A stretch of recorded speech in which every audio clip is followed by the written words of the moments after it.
Gialmahan ni Vice President ug DepEd Secretary Sara Duterte ang matud pa pagpamalit og pirma alang sa People's Initiative aron usabon ang ubang probisyon sa konstitusyon sa nasod. Samtang iya sab gibutyag nga subli siyang magpapili sa sunod eleksyon apan wala niya gibutyag kung unsa nga posisyon. Ani report ni John D. Esteban. Gikadismaya ni Vice President ug DepEd Secretary Inday Sara Duterte ang gikatahong pagpamalit og mga pirma alang sa People's Initiative aron amyendahan ang pipila ka probisyon sa konstitusyon sa nasod. Kini nga pahayag giluwat sa Vice Presidente sa panginhinabi sa GMA Regional TV sa iyahang pagbisita sa Barangay Bagong Galliera sa Davao City.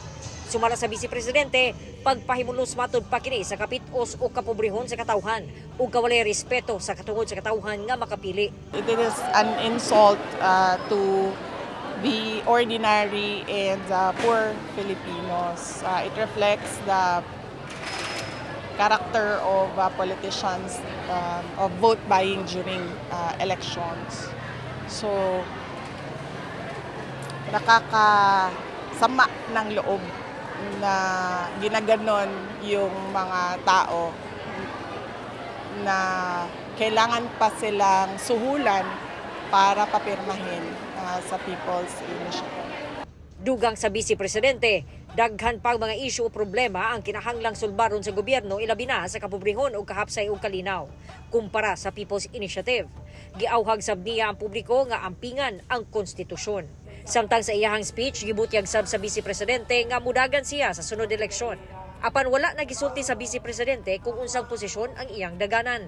Kalingog ko nga ako ang igsuon si Mayor Baste o nga ako ang maguwang si Congressman Mulong. Nagsulti sila nga di sila mudagan. Basin, di sila mudagan sa sunod na eleksyon. So muna na ako din sa inyo ha, kay ngampanya ko sa inyo ha, kay mudagan ko sa sunod na eleksyon. Gihimugatan sab sa Vice Presidente ang pagtirabagay sa barangay ug sa mga ginsakupan niini panahon sa kalamidad. Kinahanglan sab kurong mulikay ang publiko sa mga scam o dili dayon magpalingla sa mga dunay daotang tinguha. Kauban, si Jojo Solarte sa kamera. Ako si John D. Esteban para sa One Mindanao.